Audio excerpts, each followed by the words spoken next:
Welcome to Spectrum Perspectives, real talk with parents, professionals, and autism advocates. With your host, Cindy Gellermini. Hi parents, are you frustrated with your child's school and feel like your child's special needs are not being met? On today's show, I'll be interviewing Gail Libertucci, who's the owner of the business, A Child Advocacy Place. She works with parents advocating for them to help get their children the education that's best for their kids. She will help with their IEP meetings and sometimes even go to court working as a mediator between parents and boards of education to fight to get them into the school that's best for their child. This interview is a must for all parents of a child with any special needs. And typically I've been talking to other moms that have kids with autism, but I thought I would do something a little different today as moms keep mentioning having meetings and doing IEP meetings and things like that. I said, let me bring somebody on that this is actually their specialty and this is what they do for a living. So today we're going to talk to Gail. Hi, Gail. Thanks for being with us. And Gail, I want people to know what you do, what your business is. First, explain what an IEP is for people that don't know. So an IEP is an individualized educational program that is designed to help children with challenges in their daily life and also their educational life. It has all of the modifications and all of the clinical things that we need to know about that student. In particular, it lists all the benchmarks that a student should achieve in order to succeed in a school system. So an IEP is a very, very important template for a student with challenges. Okay, so it's not necessarily for people with autism. It could be kids that are dyslexic or... Correct. There are many categories for an IEP. For example, there's other health impaired for kids who have anxiety.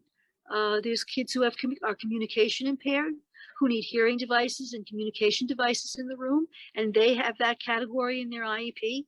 So it's very important to read the first page of the IEP, if you're looking at it, to see what the diagnosis is and what the classification is. Mm-hmm. So I want to get to how we even get to the point where somebody even knows that they need an IEP. So I've been talking to moms that their kids are as young now as 18 months and they're starting to realize that there's issues and their kids need early intervention, right? So they start with the early intervention, but then they start school around 3 years old, correct? Are they still doing that where they start school at 3? But there's also very early intervention. In some areas, you can get preschool as early as 2.5 years. Mm-hmm. Preschool teacher is actually the first line of defense because they may notice something that the parent has not noticed. Or they may see something that is atypical, that might be a warning sign or a red flag, and they point it out to the parent. If the parent notices something, a good resource to begin is to visit a neuropsychologist, because that person is going to do an overview of testing to find out exactly what is going on, whether it's autism, other health impaired, communication delay, etc. As the child gets a little bit older, the neuropsych person can do tests that have subtests in them so that you can very accurately pinpoint exactly where the disability lies. Okay, yeah, because Robbie, he would be 31 now. Okay, so my information that I know is from 30 years ago.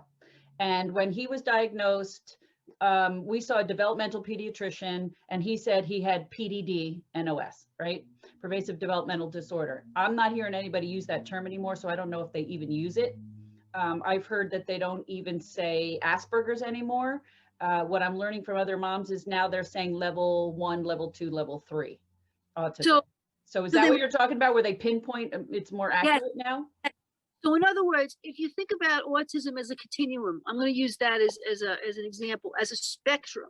Right. So you know where that child lies on that spectrum. Right. Is he low functioning, moderate functioning?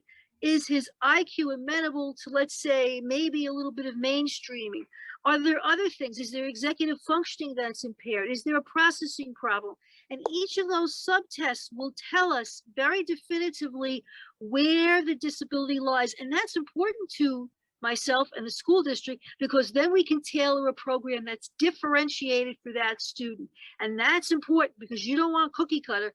You want what's best for that particular child. And what I find in my daily life here doing this 24/7 is that a lot of districts do cookie cutter stuff.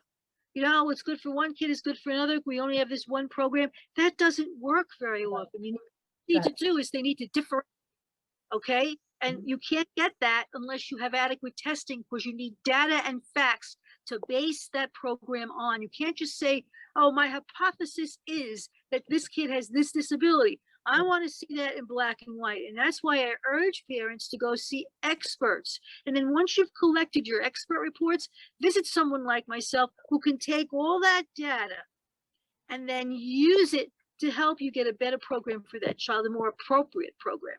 Okay, so they should come to see you because why? Who are you and what do you do? Explain to them. Okay, so I own an advocacy company, but we also do educational consulting. So who I am is I am a certified teacher in the state as well as a certified administrator, believe it or not. I have a degree in psychology and a master's in administration and supervision. So therefore, I'm going to look at your child's data in a different lens than someone else would, because I'm going to look at it from the perspective of, hey, what's the psychology behind this? What's the educational program that's appropriate? And finally, I'm going to look at it from the eyes of simply a teacher who has a teacher's certificate or an administrative certificate. And I'm going to look and say, what could we do in a school to help this kid? So I'm kind of many faceted here in terms of helping a child. I also go to court. I am teamed with a law firm, the office of Richard J. Caplow. And so I go with him as the educational consultant, and I help present the educational program, if it's lacking, to the court so that the court can order, in many instances, the appropriate program if a district hasn't given that child that program. And, you know, we get to court because they haven't done what they're supposed to do. Okay. And very often we get what's necessary for the child. Because without that, the kid's never going to reach significant benchmarks. Okay, so one of the last interviews I did was with a mom that her kid had autism, and they just said, he can't read, he doesn't understand anything, he doesn't get it. And she says, no, I know he can. And so she wanted him put in a different school, but the district was leaving him where he was. And so she had to get an advocate and an attorney to get him put into another school. And that's when I said, we need to interview Gail and find out how this whole system works for people that are in that type of a boat. And it's interesting that now that we have the pandemic, and even before the pandemic, I was extremely busy with districts who were doing cookie cutter programs, especially with autistic kids and kids who have a very low IQ, who have processing problems. And the parents were telling me they were sending them home with standard workbooks, which were useless. Okay. No audio books, nothing. So what we do is we design the program, present it at mediation. If the district doesn't want it, we put it towards due process and we go to court. And believe it or not, the judges are astounded that we have to go this far for something that should be really offered in the district at the get-go. So there's a huge problem in New Jersey right now with cookie cutter programs and programs that are not dealing with what the kids really need. And in particular, in the autism programs. Mm-hmm. I have been all around the state. We serve the entire state, as far down as Cape May. And I can tell you I've been in some excellent programs and some programs where I folded up my briefcase and left and we went right to court. Wow. Because there's another issue here too. It's not just the educational program. It's how the program does therapeutic holds. If the child gets agitated and is volatile, how do they handle ABA, you know, applied behavior analysis? How do they handle that? I've seen some excellent programs. And like I said before, I've seen some programs where I said, forget it. We need to. How does the school handle the ABA, or how does the kid handle the ABA? Because the school was presenting it, Cindy, in terms of the reward system that they have, which I'm sure you're familiar with. In a way that wasn't appropriate for that particular student. So they were telling us the kid was hopeless.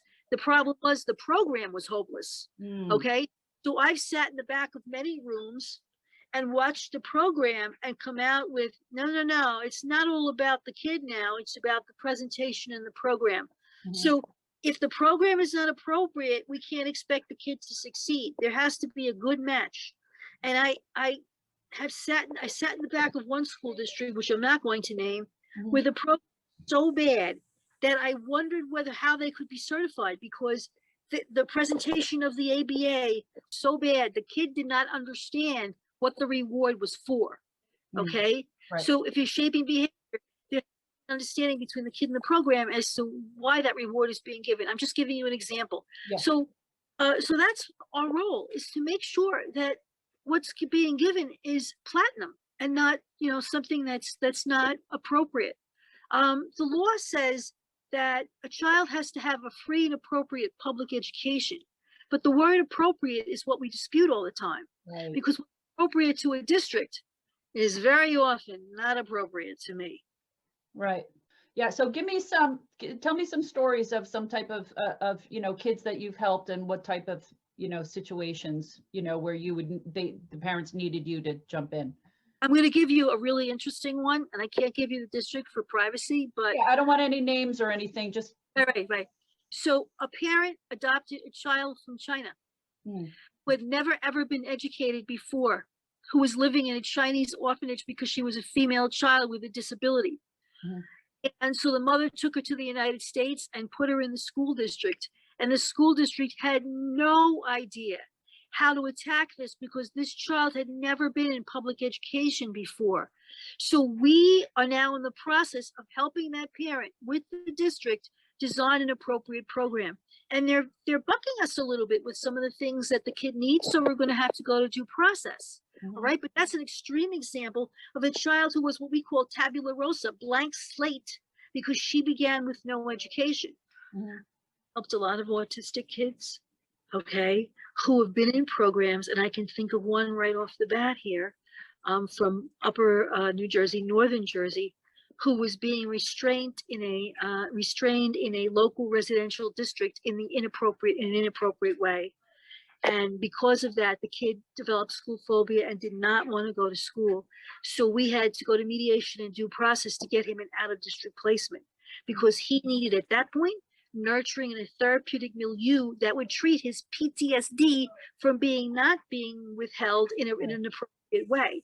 Right. So we've handled all kinds of cases. We've done other health impaired kids who are on feeding tubes, who need certain things. We run the gamut. Mostly, though, we do kids who are in school environments who for some reason do not fit with that environment. Right. So out of district, is that really the main issue, that school districts want to keep them in district because of money, and it costs too much to send them out of district? Is that really the main issue? That's what I get out of it. Cindy, you hit the nail on the head. So the average school placement runs about $75,000 to $80,000 without transportation. If you factor in the transportation, now you're over $100,000. And a lot of school districts don't want to put that in their budget. My philosophy is I really don't care about your budget. It's about what the child needs. And so we, the taxpayers, understand that if a child needs something desperately, we need to provide that. Okay, they're not saying they want to go there because they want a vacation. Right. They're not surviving in the school district appropriately. So because of that, we have a lot of out-of-district placements for therapeutic milieus. And each school that we send these kids to has a different philosophy. Yeah. So I have to match the philosophy. What is that? Well, when you say a therapeutic milieu, what is that? So that means the climate of the school. Okay. For example, there's one school that I send to where I call it the Zen school. It's very quiet, Cindy. Mm-hmm. If it has a meltdown, he gets removed from the room. Mm-hmm. Okay. I send to another school that's a lot more active. How do they remove them if they're having a meltdown? I mean, they have to physically pull them out, right? Sometimes they have to pick them up and remove them. And there's a whole set of acceptable movements to remove the child. Okay. You just can't pick them up. You have to do it in a certain way. The child is not going to be harmed and not traumatized by the removal. In other schools, they remove by having the school psychologist come in who has a relationship, hopefully, with that child and can remove them without picking them up. Right? Time out with me. You needed to talk to me. And I have one particular school that I send to that the school psychologist is really good. He doesn't have to pick them up. Come on, come with me. We need to talk. There's another school that I visited that has a special room where they can sit to cool down. Right. It doesn't have a lot of stimuli in there, but it's a nice place for them to kind of catch their breath, calm down, talk to a school staff member, and then return to class. Depending So on I how, assume part of the IEP discusses things like this, like the behavior and how we're going to handle the behavior and how, you know. correct. But then the implementation is the part that's interesting. Mhm. Because you can have that on the IEP, but how is the school district implementing it? And very often the school district is not implementing it in a manner that we find appropriate, Mhm. or in a manner that's appropriate for that child. Every child is an individual. Mhm. So if you pick them up, it only incites them. You know, they need to be coaxed out of the room. I'm just giving you examples of ways that, so that's our role, is to then step in and say, okay, how can we help you? Let's all get together. It's collaborative. Let's see how we can help this child. And the court comes in when the district doesn't do what they're supposed to do, basically. Mhm. You know, when Robbie, this is back in 2008, he was having seizures and he was getting sick every weekend, and every holiday he was vomiting and having seizures, and the doctor told me to keep a calendar. And after the third time in the hospital, I looked at him and I put two and two together and I said, oh my God, he's doing this every time he's home. If as soon as a holiday comes, like Christmas, he knows he's going to be off for a week, he would make himself sick. And I finally realized, because he was completely nonverbal, I had to try to read his mind. I said, if he wants to be at school 24/7, he doesn't want to be home with us anymore. And I realized if he could live at school, he would be happy. But I tried to call people at Board of Ed and stuff, and I got nowhere. And I know it was 2008 because that's the year that the stock market dropped and nobody had money for anything. And I wouldn't even have known. I didn't even know where to start. I wouldn't even know who to go to. I knew that it would involve attorneys and all kinds of stuff. And I said, I just. Oh, you know, there's some, for parents who do not have a great deal of money, the Volunteer Lawyers for Justice will take your case for free. I myself How do you find them? You Google them on the internet.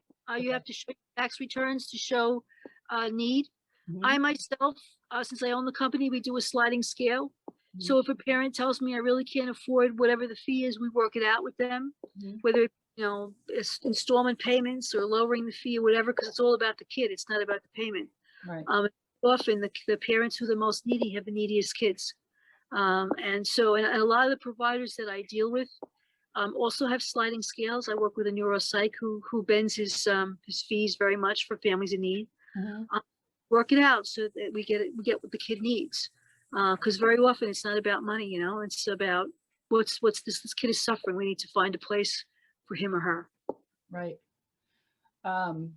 I'm on all these autism groups, and apparently ABA is a hot topic. I never knew, you know, some people are calling it, you know, abusive, and other people say, I love it. It's the best thing that ever happened for my kids. So I would assume that that's an issue that comes up.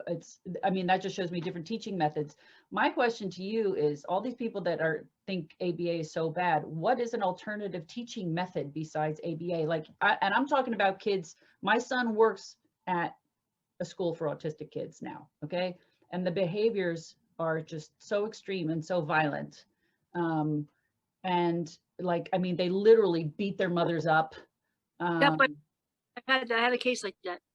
Yeah. I mean, and there was one kid where he said, you know, it was time to go home. And I guess it was a different bus, or he didn't want to go. So he was standing outside and he just pulled his pants down and just peed across the sidewalk. You know, like, people don't understand the behaviors that you deal with, where these kids literally like smear poop on the walls, like punch holes in the walls, like, and I feel like it's the high functioning autism community that has a problem with ABA, because they don't want them trying to change their personality and who they are. Right. But in extreme autistic cases like this, what else do you do besides ABA? Like, I don't get it. To give you some suggestions. Yeah. I have to leave the call soon because I have to get on a court call. I want to give you some suggestions. Yeah. So Perform Care. I don't know if you're aware of Perform Care, but I've heard of it, but don't know what it is. Okay. Perform Care is a free service that will come to your home if your child is becoming volatile, can't handle life, needs guidance and counseling, is hitting their mom or dad. I had that in District Jersey, and they will intervene in the home. Okay. So that when the kid is at school, the school is doing the intervention, Right. guidance and counseling. And when the kid is at home, a service like Perform Care, and there are others, will come in and assist the parent for strategies, techniques, and above all, support. Because when you're a mother dealing with this, yes, you have your supermom cape on, but there are days when you feel like you're a beaten down soul. Right. And Perform Care has the guidance and counseling component for the parents also. Perfect. And in New Providence right now, we have some clinical social workers that also perform that task. There's one in particular that is on the Board of Education now at New Providence, and she does individualized counseling with kids who have anxiety, kids who act out, and she's been very successful with some of my clients. So there are also the avenue of the clinical social worker who can help home, because sometimes mom needs the therapy, not a child. Yeah. And there's a high divorce rate, and there's a lot of single moms trying to raise these kids, and then they hit puberty, they get violent, and they really need help. So they need marriage counseling, they need individualized counseling, they need family therapy. Okay. And we have these resources right in our own town as well as in other towns. So if people call me, they call my office, I can direct you to people that we've already dealt with, that we know have a success rate that is proven, that parents have told me, hey, I went there and it felt a lot better. Yeah. Okay. I have one last question real quick before you go. So for kids that are, say, like have anxiety, ADHD or whatever, and they're having issues in school, like they're not like Robbie, they don't belong in a school for autistic kids. They're in public school, but the teacher doesn't really know how to deal with them. They'd be better off having an aide. I've heard that people have trouble getting the school to pay for them to have an aide. Okay. And Cindy, there's also a difference between an aide and a paraprofessional. Okay. In a school district, which again, I won't name, where the principal thought that a $12 an hour aide with a difficult child who wasn't trained was going to solve the problem. Right. And my thought to that is, I would rather have a paraprofessional who has some college and training in the special ed population to deal with this child. And yes, it's difficult to get that kind of staff because it's expensive to the district. But again, we don't really care about that. We care about what's important for the child. And that's something that we take to mediation. Okay. And we say, listen, this child needs individualized attention by someone with a significant background in special education, who knows the needs and techniques for this child, because we don't want to waste time with someone who's not adequately trained, because that's frustrating for the child and for the person who's been hired by the district, because they don't know what they're doing and the kid doesn't know what's going on. And you're going to create an environment that is not what's positive. It's going to be hostile. So we suggest that the person is adequately trained. And I've gone so far as to say, show me the resumes. Before we agree to this particular provider, I want to see their resumes, because I've been around long enough to know what should and should not be on that resume appropriate to that particular child.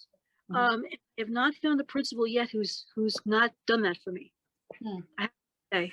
And is that a situation where you said you need everything in writing, like they need to see like a psychiatrist first and all that kind of stuff, and you need to show that this is why we need this? Exactly. Okay.